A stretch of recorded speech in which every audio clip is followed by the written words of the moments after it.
tear, it falls and hits the ground. A tree, it falls without a sound. A bird, it calls and sends you home. A man, he sits in the cold all alone.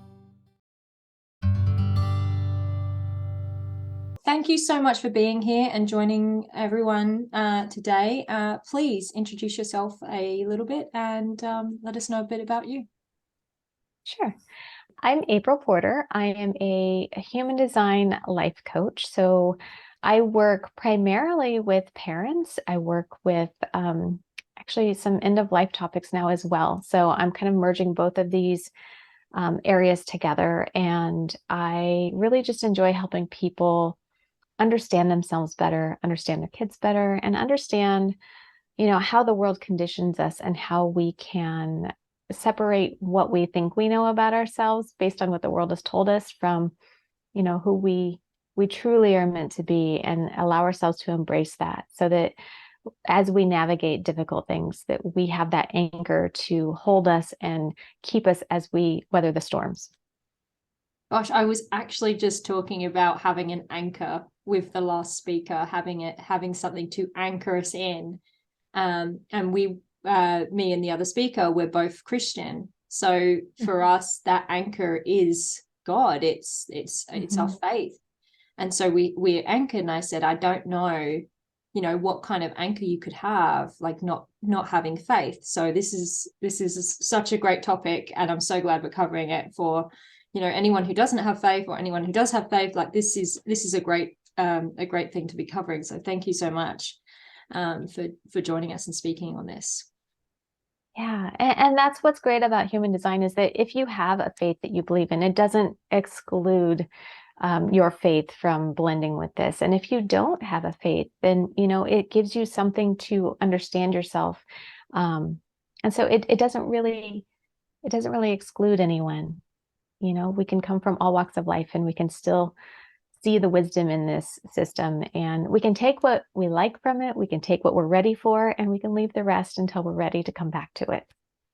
I mean, you called it human design, right? So I mean as a Christian, I'm like, well, that's God's design. So you're talking about something that the creator has designed. So yeah, regardless of whether you're Christian or you don't have faith, it kind of shows that kind of, yeah, it doesn't really matter. That's great. So let's go into sort of how you use that to help your clients through maybe pregnancy loss or infertility. I'm not sure if you sort of have a lot of clients in the infertility space, but I'm sure you do in the pregnancy loss space. So yeah, how do you use it to help them?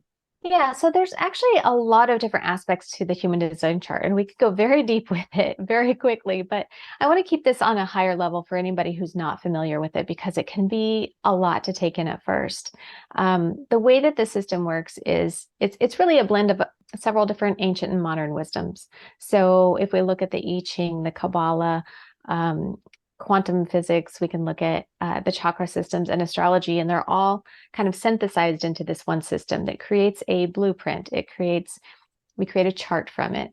And that chart tells us about the energies that are inherent within us. It's the energy that we carry through the world, through this lifetime, and we are projecting, I don't even want to say projecting, but we are transmitting it out into the world. And then where we have openness in our chart is where we are receiving from other people. So understanding what your human design is can help you sorry, I can't talk today. Understand, how this design affects your interactions and your relationships with other people, but also with yourself. And so when we look at loss in any capacity, really, we can look at, how are you showing up in the world? How are you getting your needs met?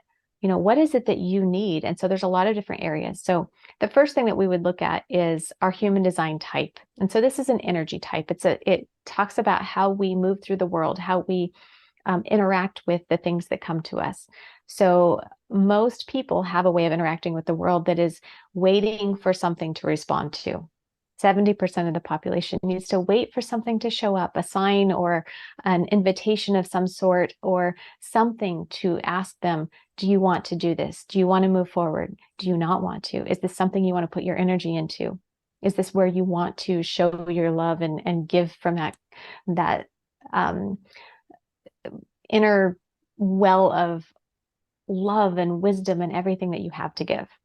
Or is this someplace that you need to hold back and kind of preserve yourself? Where is that energy for you? And then, with each of these types, there are emotional themes. And the emotional themes tell us about when we're either on track with our design and living in an alignment, or when we are off track. And so there's basically 5 types. There's 4, but there's a 5th one that's like a subtype. So we can just call it 5. So the first energy type is a manifester. The manifester is here to initiate and start new things. They're about 9% of the population. And their energy signature, when they are in alignment, is to feel peace. And then when they are out of alignment, we may see anger from the manifester. So I want to talk through each of these and then come back to like the emotional aspect of it. The second type is the generator, and they are here to respond. Their emotional theme is to feel satisfaction. And when they are out of alignment, they feel frustration. The next type would be the manifesting generator, and they are kind of a subtype. They're a subtype of the generator, but they have a little bit of the manifestor qualities. So they get a little bonus. So when they're out of alignment, they feel frustration and anger, but when they're in alignment, they feel satisfaction. And then we have the projectors, and they are about 20% of the population. They're here, they need to wait for an invitation to respond to the big things in life, like relationships, where to live, what kind of work to do, those type of things. And their signature is to feel success. And so success is not necessarily like, oh, I have money and I have all the things, but it's like feeling successful in the day-to-day life, just feeling like you're doing something that's meaningful. And then when they are out of alignment, I'm a projector, we feel bitterness. And that bitterness can really derail things for us. And then we have another type, which is less than 1% of the population, which is the reflector.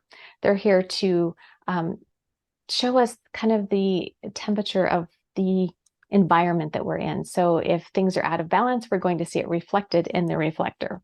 They're going to kind of mirror that behavior or that energy.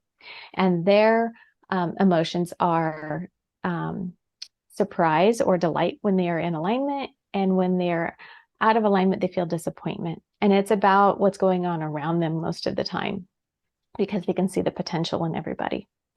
So when we look at any of these, we can see how people show up with frustration or anger or bitterness or disappointment. And, society kind of tells us, well, those are not good things to feel. So let's not feel those. We have to hide those, or we have to eradicate them. But when we understand them through this lens of human design, we can see that they're actually very useful, because they tell us when we are putting our energy somewhere that it's not helping us. And then they help us to get back on track. Does that make sense? Yeah. Yeah. And so when I work with somebody initially, it's helpful to know, are you somebody who needs to wait things to respond to, rather than trying to go and create new opportunities or start things, or are you somebody who just needs to kind of wait for the support to come, for people to ask you what you need? That's the place that you get to respond. So somebody who is grieving or who's going through a loss, we can put a lot of pressure on them to tell us what they need. But if we can ask, is there something you need? 70% of our population can respond and say, yes, there is. I don't know what it is, or I know what it is, and this is what you can do. Or no, I don't need anything right now. And if we can learn to honor what that person is asking, we can support each other a lot better. So just this piece here can be a huge shift for people. Yeah, and understanding that asking can actually have results. Because I think that's sometimes something that people kind of forget. They're just like, I'm just going to offer this person my advice without actually saying, hey, what do you need? Like, what can I do for you? And I think that's the case with a lot of women who have gone through pregnancy loss. People don't really know what to say to them. But I mean, it's very simple when you kind of put it like that. You just say, is there something I can do for you? Like, is there a way I can help you? But yeah, people miss that. They just they say the other stuff at least. Yeah. And that's hard to hear. Mm. And it comes from a well-meaning place, right? But they just don't we know. Can, right. And so another aspect of that could be somebody who is in grief and loss could be very overwhelmed by everything, and coming up with ideas of what you can do for me can be overwhelming. So understanding that they need something to respond to, the 70% of the population who responds that way also does best with this or that, yes or no type of questions. So if I came in and I said, can I come clean your house for you? Can I bring you some food? Those are very different than what can I do for you? That feels overwhelming when you're already in an overwhelmed state. So learning to shift the language just a little bit can be very comforting and very supportive. Yeah, I mean, obviously, if you're not going through it, it's quite hard to think of the right sort of things to say. And I mean, if we do have these different, sort of ways of being, these different energies and this different kind of thing of human design, that makes it even more complicated, because then you're like, oh, but I mean, we do find that, I mean, without even knowing about human design, there are certain people that will respond to particular ways of talking, and then there are other people that will, gosh, if you talk to them in that way, no, they won't accept it. It will be really bad. The language that you use with different people, really does differ and depend on the person, obviously.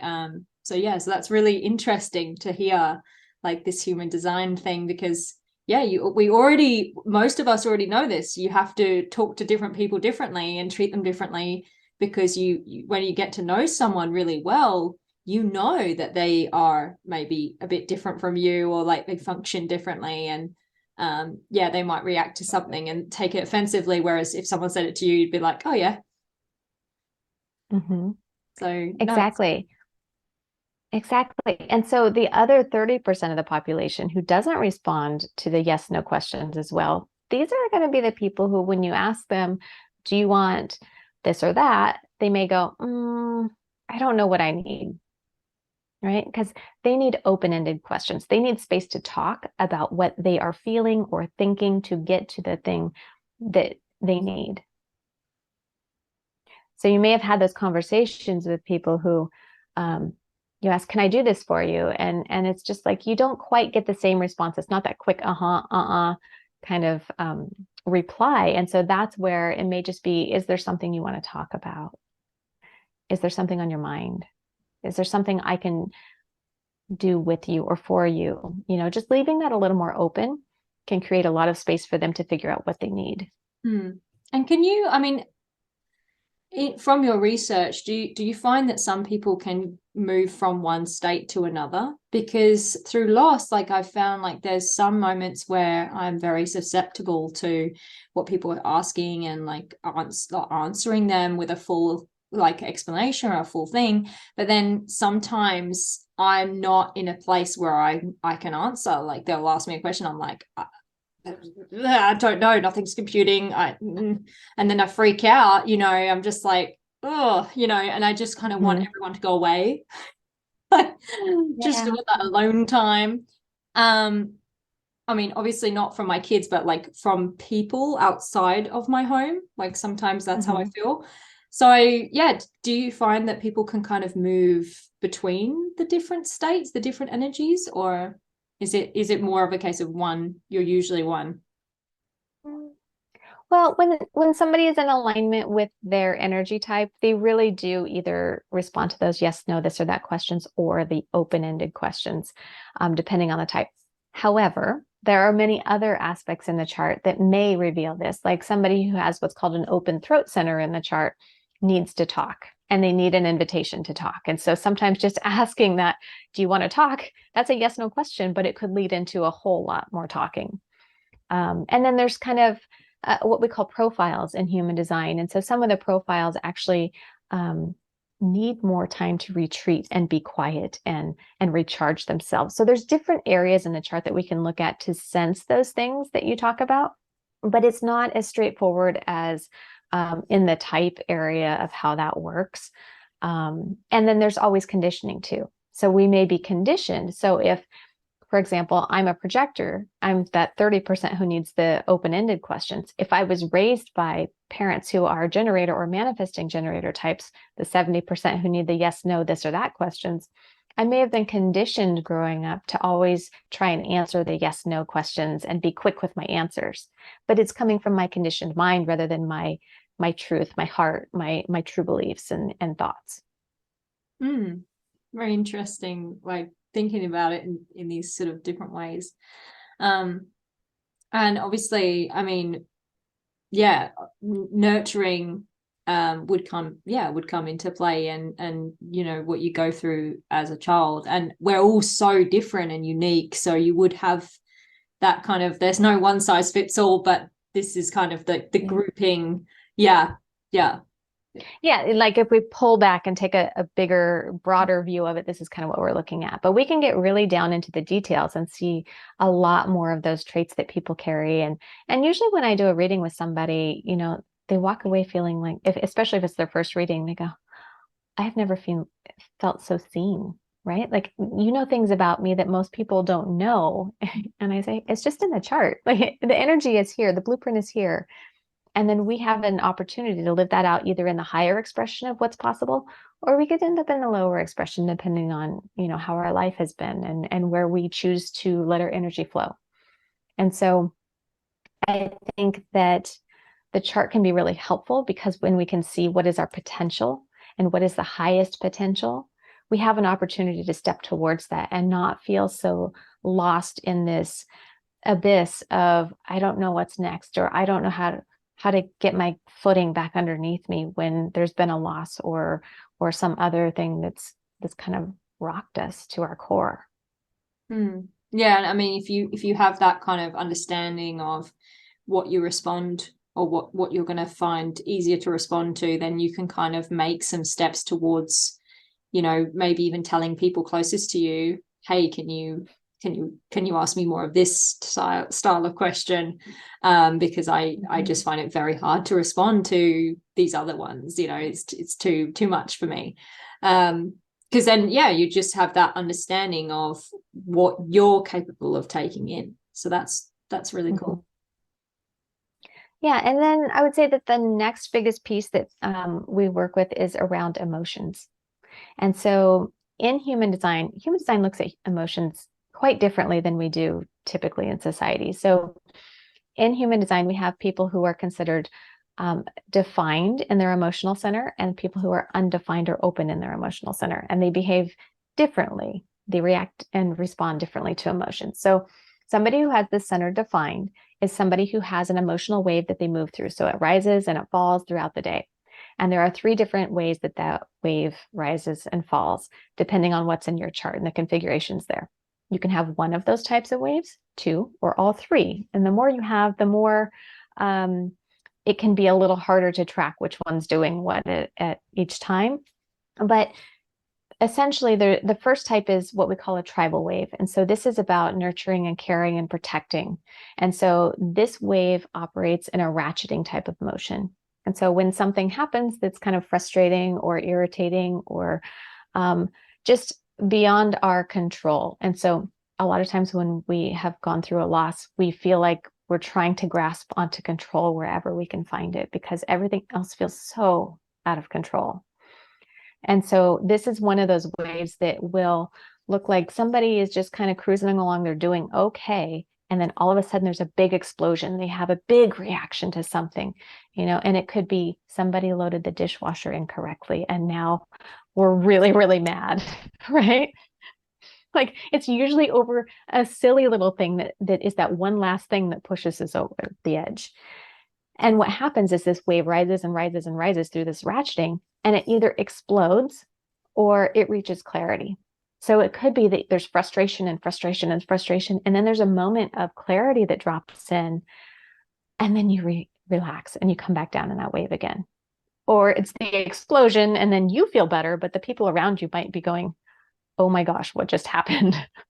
Or you feel better, but then you also feel worse because then you're like, oh, I feel so bad because I've just like I've just exploded emotionally. Exactly. Exactly.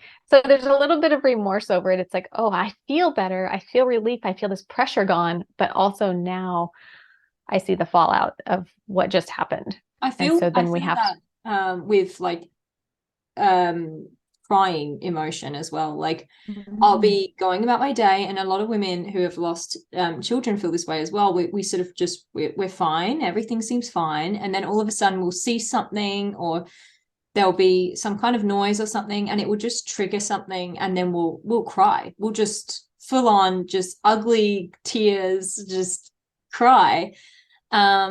And it is like an explosion of emotion, and yeah, you feel better, but then you also feel like that kind of, oh, I can't believe I just did that, like in the middle of a shopping center or whatever it was wherever you were.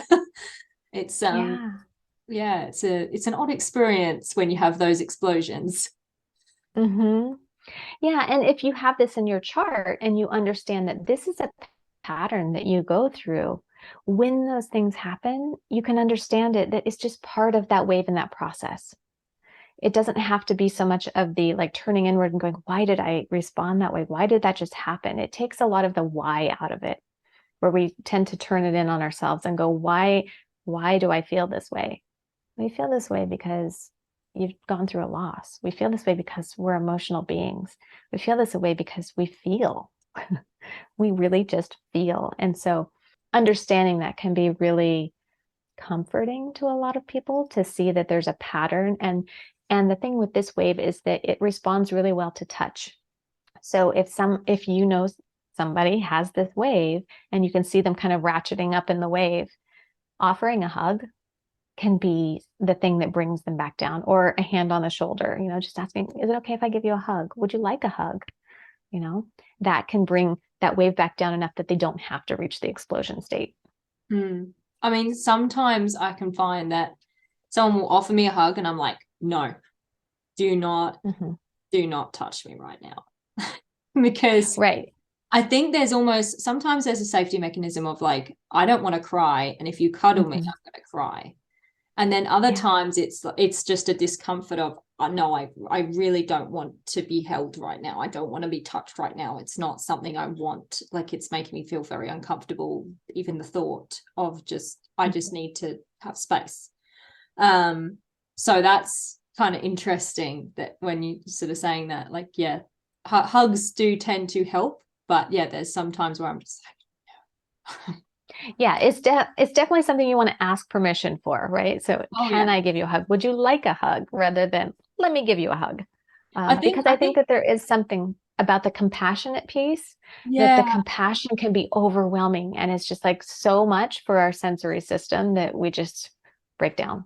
Yeah, I think now that you say that as well, I think a lot of the time when I'm like, can't, like, they've already started to approach me, and it's already like they're already doing the actions to do that before they, so if you don't like say, hey, can I give you a hug, like with that space, I think that can be, that makes more sense now that I'm thinking about it, because the only times where I've really like gotten kind of like, no, get away from me, is when they've already been approaching me. I've already felt like this kind of enclosed thing going on, like like I'm a animal in a cage, like Yeah. Like you haven't really prepared yourself for it. Yeah. It's interesting, isn't it? The human nature. Yeah. So then the second type of wave is what we call an individual wave. These are people who most of the time seem pretty even keel, but they will have sudden spikes of emotion that's really high, and then they'll come back down, and then they'll have sudden spikes that are down and they're low. They're like really low.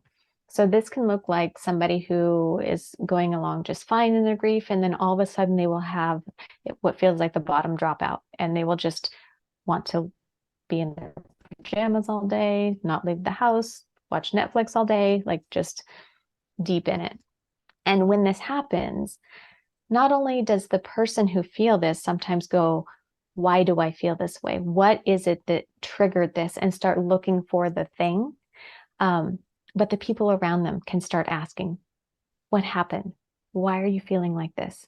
And the more we ask those kind of questions of why do you feel this way, the more we ask that person to identify with the thing and connect something to the feeling that we're having. But really, we're designed to have emotions, and people with this wave are designed to feel the low for a while, come back out of it, feel neutral for more in the neutral stage for a while, and then they'll have a sudden high where they feel like everything is really great. And this can feel really confusing in grief because it feels like I should be sad, I should be mourning this loss, but I feel really great right now. And that confusion can sometimes feel like, what is happening in me? Yeah. I've had a few ladies say, oh, I just wanted to get up and go to the gym and do something. And I felt really great after it, but I felt really weird while being at the gym because I was like, is this something I should be doing right now? And it's like, well, if you want to do that, like if that's, and that's good for your body, it makes you feel good, that's great, but she was just I don't know if that's okay, like Yeah. Yeah. And so just understanding that this is part of the wave. And the more that we identify with the highs or the lows, especially the lows, the more we identify with those, the more we can get stuck in that lower vibrational pattern and stay there for longer than we have to. But if we learn to embrace it as this is a wave that I move through in my emotions. Today, it doesn't feel like a great day. And I'm going to take care of myself. I'm going to ask myself, what do I need? Do I need to call in sick from work? Do I need to call a friend to come sit with me? Do I need to have a day where I watch Netflix? Do I want to have a day where I just sit and hold this blanket all day because this is what I really need right now in my process?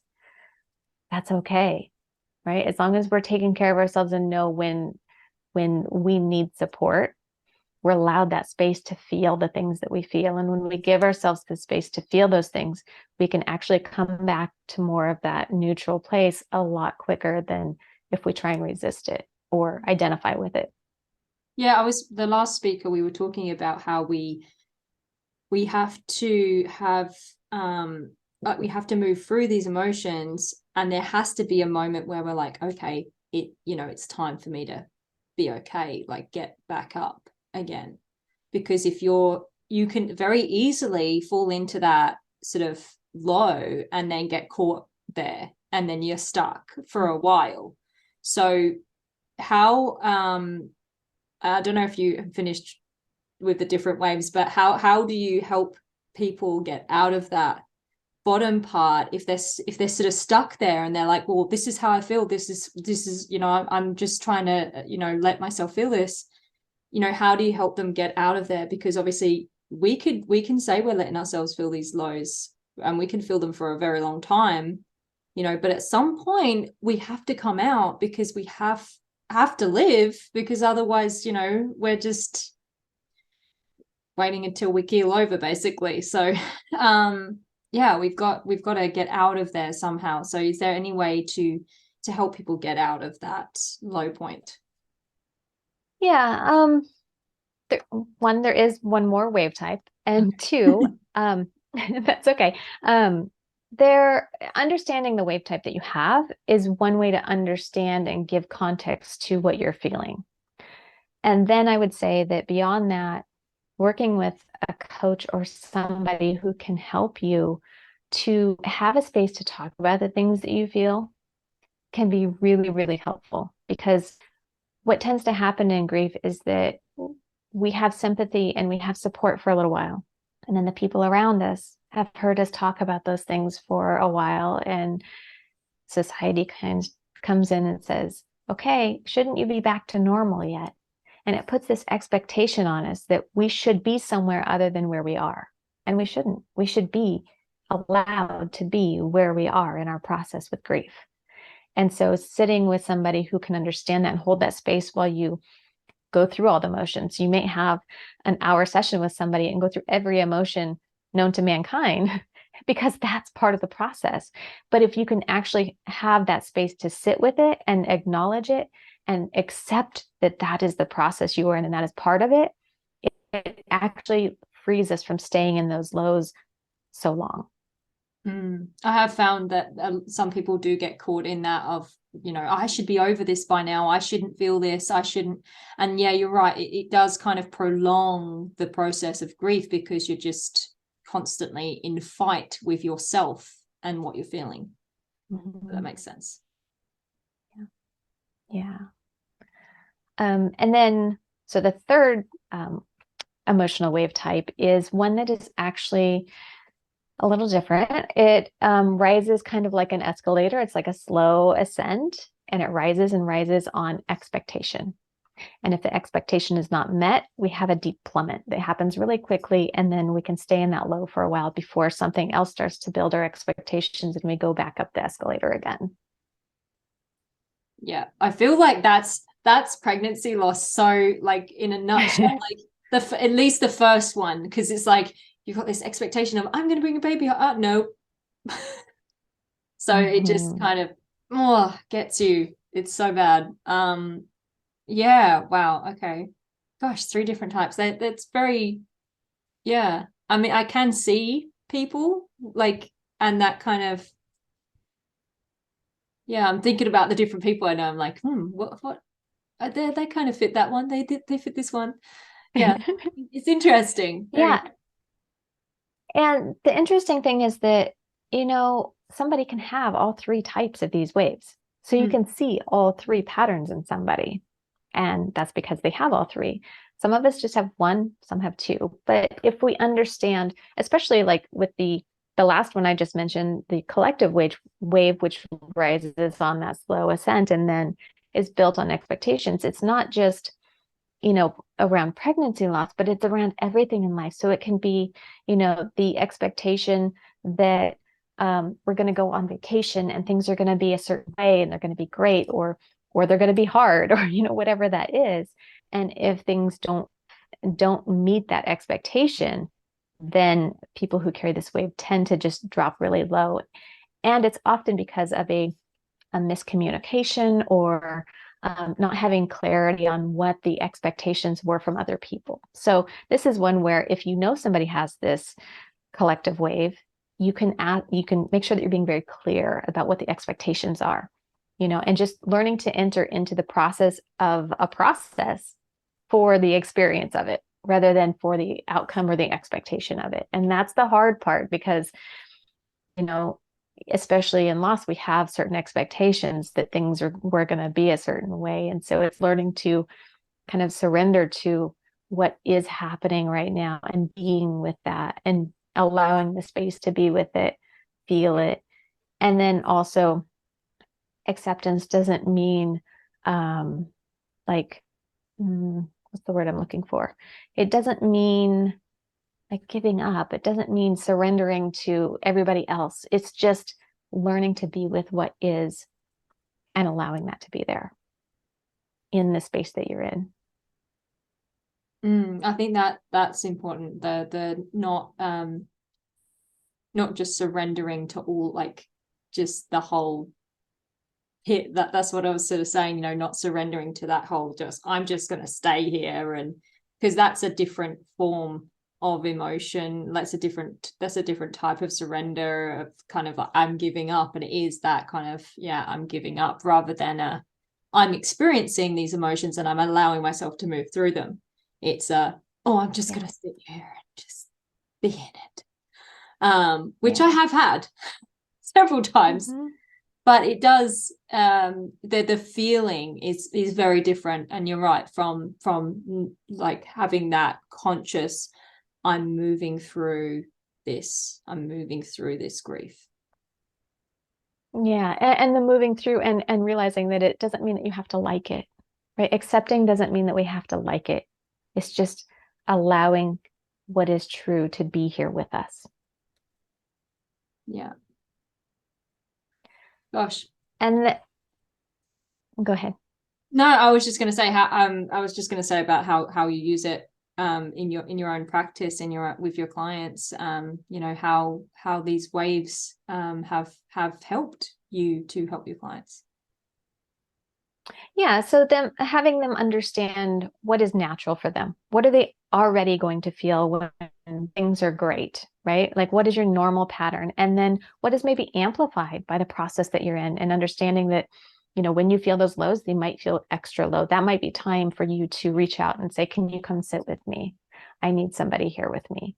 Or, whatever that is that you need in those times. And then also helping them to communicate to the people around them how that those waves work for them. And it doesn't mean that they have to give them a whole education on human design and what that means, but just understanding that I might be a little more irritable and I might have an explosion if I get too frustrated or overwhelmed. And so, when I can not be so overwhelmed, I don't have to reach that point. But if it happens, it's not personal, and just having that conversation with the people that are really around you the most. So your family and whoever is there with you, because those are the people that we tend to express those things around the easiest. Yeah, and they tend to be the ones that get the brunt of the explosions as well. Mm-hmm. Exactly. And then the other side of this was the undefined or open emotional people. And these are people who don't have their own emotional wave. It doesn't mean that they don't feel anything. It just means that they feel in response to a stimulus. So these are people who are taking in the emotional waves of everybody around them. They feel them, they can amplify them, and send them back out. So they may look like the most emotional people around, but they're really just taking in the emotions of everyone else and kind of putting it back out to them. So if they understand that they don't actually have a wave that they're moving through, they're picking up things from other people. So in loss, you have your own feelings about something. And if you can identify and understand what you're feeling in that moment, so it's a lot of self-checking in, right? Like, what do I feel right now? Do I feel it in my body? Where in my body do I feel it? What does that tell me about my process and what I'm feeling? And then understanding when you walk into a room with other people, if somebody feels anxious, you might start feeling anxious too. And recognizing that that is theirs, it's not mine, and I don't have to take it on. That can be huge, because people who are emotionally open are emotional empaths. They are the people who feel everybody's everything. And when you are already in a lost space, that can feel extra overwhelming. And so learning to have techniques to kind of put up that bubble around you, that emotion, or not emotional, but that energetic bubble, to not let everybody's stuff kind of penetrate and get into your energy field. You don't have to take on everybody's emotional waves. Jennifer from Pregnancy Haven actually said something the other day on a live about no, you don't have to take on other people's situations. Like if someone's saying to you, I've lost my keys, that's a statement. They're not asking you to do anything, and you don't have to fix that. But there is that, obviously most of us have that kind of like, oh, I've got to help you find your keys. I've got to find your keys. Where could your keys be? Did you like, and trying to kind of, fix the problem. So that's a really interesting, like emotionally, people are doing that as well, like taking on the complete emotion of someone else. And then, gosh, because like, I mean, I can understand that, like, taking responsibility and like to help someone, but yeah, taking on the full brunt of their emotion, that would be quite heavy to do. So yeah, we need to know when to realize that we can't really do that for ourselves. Yeah, absolutely. And so just understanding that all of this that you feel is not entirely yours can be really freeing for a lot of people. And understanding too, if you are in, depending on where you are in your grief, if it's really, really fresh, there's going to be a lot more emotion there for you. So emotionally open people are going to be feeling a lot of their own stuff at that time. If they walk into a room of other grieving people, they're going to feel all of that as well. And it may just be, this may be where we see people who say, I want to go to the support group, I want to be a part of it, but I'm overwhelmed, I shut down, I can't do it. I get there and I have to leave. And so understanding that it's not because you're not doing it right. It's because you're probably feeling everybody's emotions and it's just overwhelming you. Mm. That's very powerful to know, like to have that kind of knowledge, because I know some women love the idea, but then they don't do it. I'm actually one of them. Like, I love the idea of a support group, but I just haven't gone to one. And I think I would probably feel a lot of that. I don't get overwhelmed so much by it, but there are moments where I can feel that, because I want to fix not the problem. I mean, that, you know, it's already been done. It, whatever's happened, but you want to help them, you want to make them feel better. And, you know, throughout this uh interview process, I've interviewed a few ladies who were quite upset after, and I think there was only one actually that was really upset after, and I felt really guilty. I was like, oh my gosh, like I've hurt her, I've put her in this space. And then my husband said, you know, she's going through a hard time because of what she's gone through. And regardless of whether you talk to her or not, or someone else said something to her, like, you know, it's going to be hard for her to go through this. And I was like, okay, because he knew, like, he could sense it in me that I was feeling guilty. And he was like, you know, it's not you, you know, you're giving these women an outlet, you're giving these women a place. So just, you know, just feel confident in that, because, you know, you're going to probably have many women who will feel upset and will get emotional. And I was like, okay. But Yes. Yeah. it's a definitely a hard thing, because as humans, we're made to feel, and we do want to connect with each other. And I think, you know, no matter what wave you are, I think there is still that want to connect, and that want to help, and that want to fix, or want to make things better.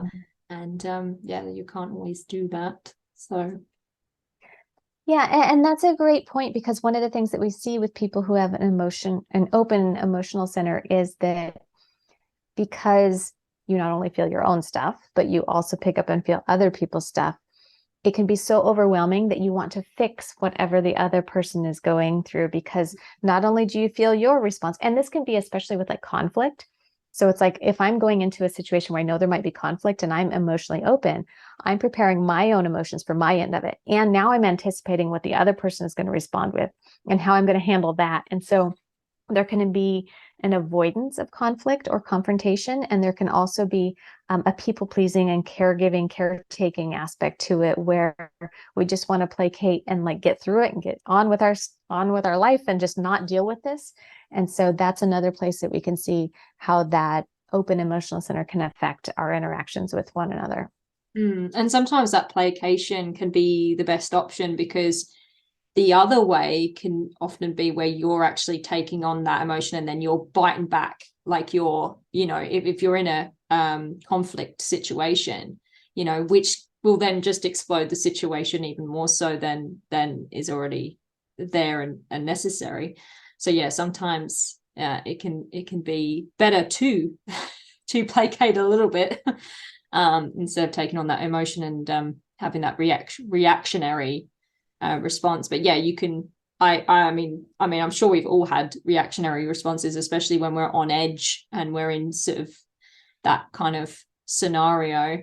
But it can be difficult to be in your own sort of head and know your own emotions in those moments as well. Yeah, and also I would like to point out that if you have a family, if you have other children, they may have their own emotional waves as well. Or they may be emotionally open and picking up all the emotion in the house, everything that you're going through. And you may have a child who is wildly emotional all of a sudden, because they're picking up your emotions and they're amplifying them. They don't understand what to do with them, and they are not designed to hold them in their body for very long. So they kind of project them back out into their environment. And this is where we can get to the point where we're like, what is going on with this child? Why are they so emotional? What happened? And we start going down that what happened to make this happen place. And so just understanding, like, okay, they're amplifying. Let's move them out of this room. Let's get them to do something different. Their emotions will calm right down. They will become a different child again. Yeah, I And said so that. that's another level of self-care. Yeah, I said that with my husband because sometimes, obviously, as a couple, you know, there are moments where you have to have certain discussions and the kids are still awake. Even if you're having them in a separate room, that energy and that atmosphere is still created, and the kids can still feel that because we've noted a difference in their behavior and like how reactionary they are and like over the top and all this. And I said to him, it's because we've had this discussion, and you know, they feel that we're anxious, they can feel our frustration and our stress, and they're now reacting to all of those emotions.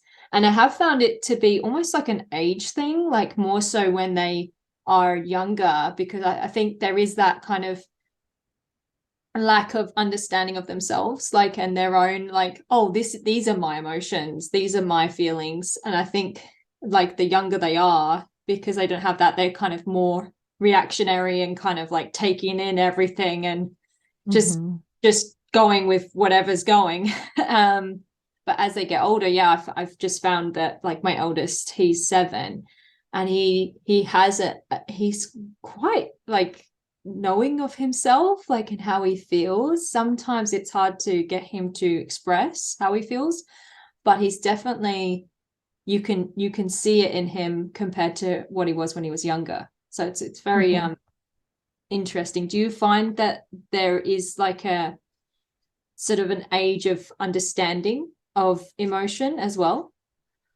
I think it really depends. First of all, how aware the parents are of their own emotions and responses and what's happening. And then also, have the kids been allowed to feel what they feel? Or have they, sometimes parents will say when a child is upset, we kind of want to deflect from that, and we're like, oh, you're okay. And by not just letting them name that and acknowledge it, we're back to that acceptance thing, right? So if we just ask them, what do you feel? Are you sad? Okay, you're sad. What do you need? That can allow them to just feel and go, okay, this is normal. I feel sad and I need this. It's going to be okay.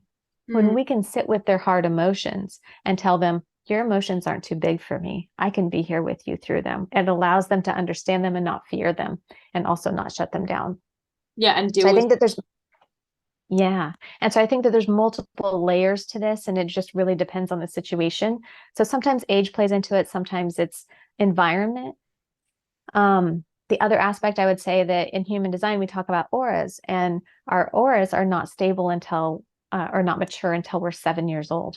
And so Oh. before this time, before this time, kids will gravitate toward their primary caregivers. So when they're in an unfamiliar situation that is stressful, they will want to be in your auric space. So a few feet around you, like they're clinging to your leg or wanting a hug when you're talking to somebody else. And so that's really their way of getting comfort, because your aura is very stable and they understand it. It's familiar to them. Whereas these new people, they're not sure what to do with that yet. And it doesn't feel the same. They're not sure how to feel about it. So they'll come and they'll latch onto you. So that can provide security too when they are having those bigger emotions.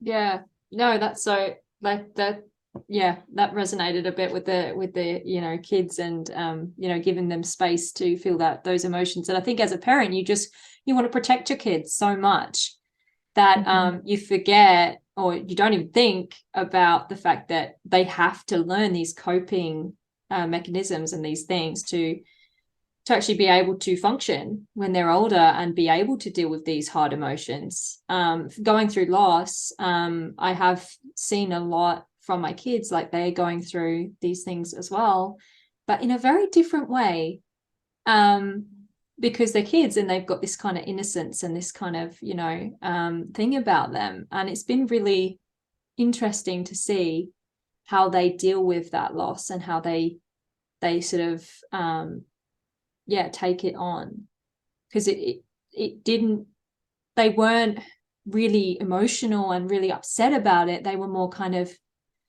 oh, this is sad, oh, that, I wish that we had that, I wish that the baby was still here, I wish this, but they were okay, like they weren't a mess with it. They were just expressing how they felt, like, oh, I'm disappointed. So it was very interesting to see that. But I mean, I've always been one of those parents. I saw before I had my son, I actually saw a mother who her child fell over and hurt themselves, and the child looked up at her mum. She seemed okay, the child, she had like a bloody knee, but she seemed okay. But she looked up at her mum, and her mum went, oh, like freaked out. And then the child, I just watched this child go, oh, like freak out just like the mother. And I was like, oh my goodness, like that child was looking to the mum for how to react, for how to deal with the situation. She's like, okay, am I hurt, mum? Like, not, oh, I'm hurt, like I'm in pain. Am I hurt, mum? Is this bad? And then the mum went, yes, this is terrible. Your leg's going to fall off. So then you have that massive explosion. And I was thinking, gosh, just from what you were saying as well, like even like conditioning, like that what that looks like as an adult, that's yeah, pretty full on.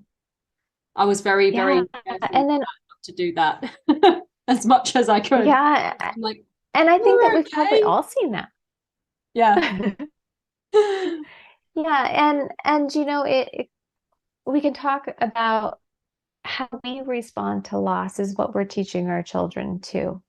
And so I see a lot of, like, I work with a lot of adults too, and or mostly adults, but what we see is that when a child has been raised in a family who doesn't talk about loss, and I actually grew up in a family where my aunt passed before at 10 years old, before I was born, and I felt that loss through my family because it wasn't talked about.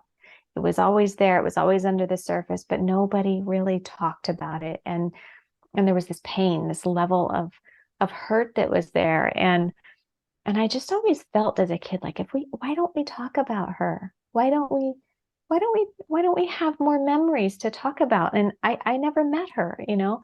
And so I think that kids feel those things. And when we don't name them and allow them the space to ask questions or understand what is truly happening, obviously age appropriate level of information, but when we can really be honest about those things, and even like where a goldfish went, right? Like goldfish have short lifespans. And so it's a way of teaching our kids about loss and being gentle with that, so that they don't have to grow up and feel so much fear around it and try and avoid all of those feelings. Or like that mom who was just, oh my gosh, that's a big reaction because something scared her.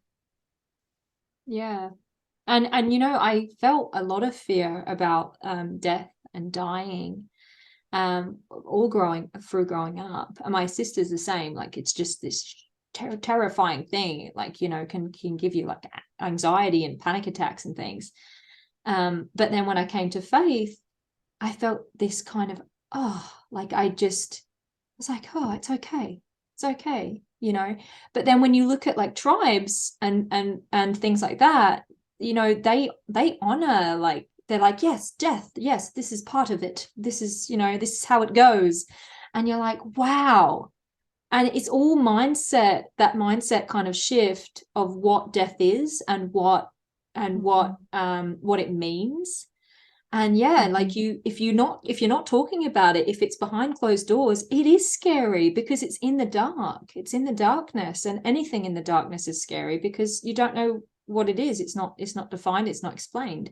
So yeah, that makes a lot of sense. If you talk to your kids and you talk yourself even through it, then there's that understanding of what it is. And really, it's just, I mean, you can look at it many different ways. If you see it, if you go to heaven after, then you see it as, well, it's this is just one part of my life, and then I go on to the next part. And obviously different people believe different things. I know that like reincarnation, it's like, this is my life now, but then I'm going to go on to a different life and be reborn, so it's very interesting when you start looking at different philosophies and different religions, and gosh, it must get really like intricate and like interesting. Definitely. There's so many ways to think about it, so many different beliefs, and there's a lot of commonalities too. But the place where I see the most pain and hurt is when people don't understand exactly how they feel. They don't have a firm belief of where they think they're going after this lifetime or what happens after this lifetime. There's a lot more fear that Yeah. yeah, what Yeah, next? What happens? I listened to a like a grief expert, and he was saying that we need placement. We need a place that we believe we're going to, or that we believe someone is now. Because if we don't have that placement, then that whatever the placement was here on earth, that's where we've still got them. That's where we still have that person, that being, that thing. We have to replace them. Mm-hmm. Yeah. And that's another one of those anchors, right? It's the anchor that allows us the freedom to keep living here and being in this space while honoring the people who are no longer here with us in this space. And faith is what does that. Yeah. Whatever that faith is for you, that's an anchor. Yeah. Yeah. And I'm guessing there's quite a few different ways that you can feel anchored, like not just faith, but other ways. What are some of the ways that you sort of help your clients feel that anchored feeling, that sense, if there's even a way to even explain it? Yeah, that's an interesting question because I think it's so individual. You know, what may anchor one person is completely different for another person, and they would never think that that would be the anchoring thing.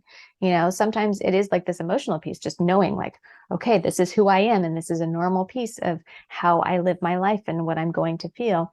That's an anchoring aspect. Understanding what they believe about after death is an anchoring element as well. You know, there's so many different ways that people find that grounding, that thing that holds them. So I think it's such an individual thing. I couldn't put in a name or a specific set of things on it. It's really an individual thing.